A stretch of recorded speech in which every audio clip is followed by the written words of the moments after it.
Morning all. I have a very curious question for you in this particular position. Michael Adams, one of the top seeds in the Gibraltar tournament, Tradewise Gibraltar, seemed to have difficulties here after this very aggressive Queen D6 just being played by Alexander Fier, his Grandmaster opponent. So Queen D6, trying to push away this knight. And in this position, yeah, it's easy to check games with engines, and they can calculate millions of positions a second, etc. And we can find, potential mistakes, inaccuracies in Grandmaster games.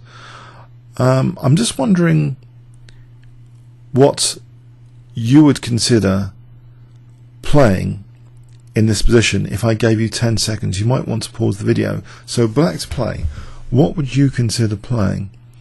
There seems to be a very, very strong move picked up by the engines, so that's why I want to test you on this position. So starting from now, black to play.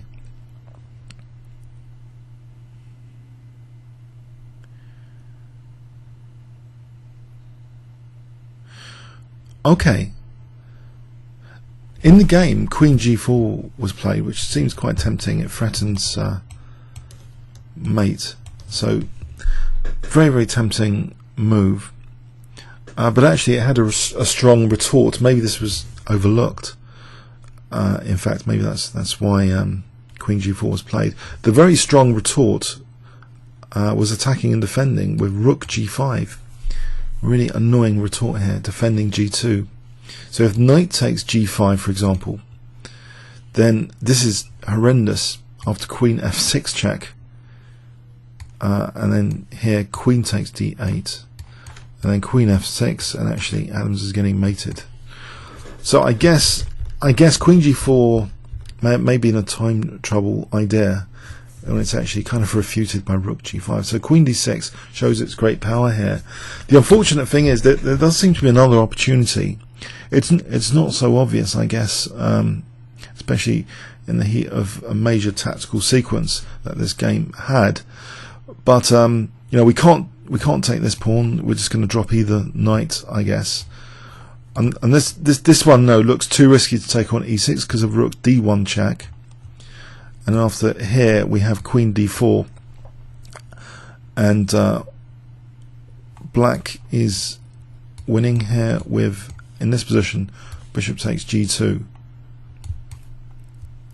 and this is mating actually white. So it's a very, very scary position for both sides. So white's getting mated here, but white can actually just take the other knight on B8, of course. Here Queen takes B8, much safer knight to take with check. Often a good idea to take with check. And this is much better now because we can actually munch this bishop as well, and there's no big problem here. After check we can offer a piece here because we've got Rook F1, we've already got enough material. So white is actually doing very well here, massively winning. So it seems in this position, just to go back to this test position after Queen D6, it's good if you have avoided Queen G4 because of Rook G5. Queen D4 you might have been tempted by, which is check. White can just take that off. And in this position it's not good because well, there's strong moves available for white, like Rook F7, and to be followed by Bishop G5, or even more incisive, Bishop G5. And if knight takes F5, we just take, and these pawns are just too dangerous. The bishop and rook with these pawns. Knight takes D7, E6. This E6 pawn is quite dangerous. E7, so winning material. So it looks like a really, really tricky, hairy position. A bit of an unfair position, I guess, for me to test you, but it's a position I believe there might have been a blunder. I think so. Queen G4, though it looked tempting, it seemed to run into Rook G5. But there does seem to be one move which is exceptionally powerful that the engines pick up very easily, and that's actually knight takes D7. the thing is with knight takes d7 is if queen takes e6, we can use that d4 square with check, queen d4 check. The knight is actually covering f6 now as well. So black's actually winning here. If bishop e3 we can take, and rook g8 we can actually threaten white's king now. So this is massively better for black. After knight takes d7, I'm not entirely sure what white does. Black is now threatening, actually he's actually got now rook g8, so actually getting out of the way, sorry, with knight takes d7 protecting f6 as well. He's threatening rook g8 to coordinate you know, the bishop and rook there. So for example, bishop e3, we can also immediately attack g2 with queen e4, and this is tricky for white, winning the bishop here. Again, if queen takes here, then rook g8, and now we're again on g2. It's a disaster, threatening rook g2 because of that pin. If g3, queen e4, it's horrible for white. So it seems as though, unfortunately for the UK's top player yesterday, it seems here that knight takes d7 would solve most of the problems in the position.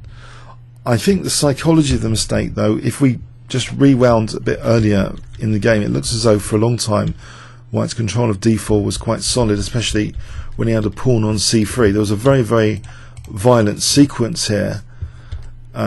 If we look at this game after taking knight takes f5, very violent sequence. But you know, for a while, you know, white's control of d4 was undisputable. It just seems, okay, queen h4 might have had some idea of queen d4, but you know, also just getting these other ideas on this diagonal seems lucrative. It just seems you know, this very violent sequence here. Rook takes f5, and then king h8, as though black was aiming for this, but got massively distracted now. If rook g8 here, it's horrible tactics with d8, with bishop g5. Again, the bishop g5, amazing tactic. Just puts a wrench in things. You know, if rook takes, we just queen the pawn, and then we can. That's end of game. We can actually win the queen here. So very, very violent game preceding this situation where this apparent blunder occurred. But I think the cause of the apparent missed opportunity was just simply miscalculating, missing rook g5. If white plays anything else, say rook f2, then knight takes d7 here, and it looks safe enough for black. Although technically it's about equal here. So it was actually good to leave the queen on h4. Just play knight takes d7 immediately. I think the point is, if something like bishop b2 here, knight df8 is apparently very strong here, attacking the queen in this position. So queen e7, we can just take the queen there. Where does the queen actually go? Queen's actually kind of trapped, in fact. If rook takes f8, we can just play rook takes f8. We're on f2, so it's an advantage to have the queen on h4 here. So if queen takes e6, we just play queen f2 and then mating on g2. So I just thought it was a really interesting position, that here. I mean, well done if you find this move, knight takes d7. But I guess the grandmasters are thinking of all sorts of things, and maybe they kind of miscalculate in a particular variation, and then it looks like an apparent missed opportunity. But yeah, I mean, it's easy for anyone with an engine to go to a position after a horrific tactical sequence and say, oh, knight takes d7 appears strong here. I was just wondering about it, and I thought I'd mention it to you.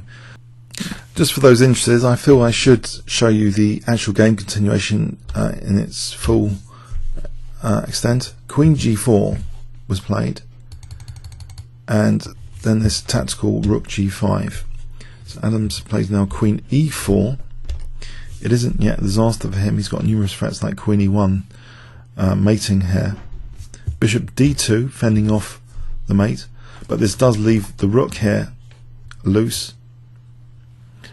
Adams now plays Rook takes D7, so he is shifting this queen off the D4 square, the critical D4 square, for this critical check. Queen takes E6 was played. Now Queen D4 check. If the king moves here, then White is losing because the Queen takes A1. So White is forced now to play King F1. So still very tactical in this position. Let's have a quick look at Queen takes A1 here. If Queen takes A1, White would actually be better with Bishop E1.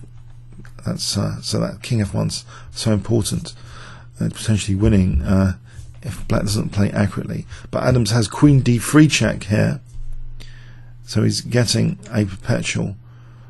White just steps back with King G1, so allowing this perpetual Queen D4, King F1. Draw. So a very dramatic finish anyway with perpetual check, basically. I just thought very interesting game. Okay, comments or questions on YouTube. Thanks very much.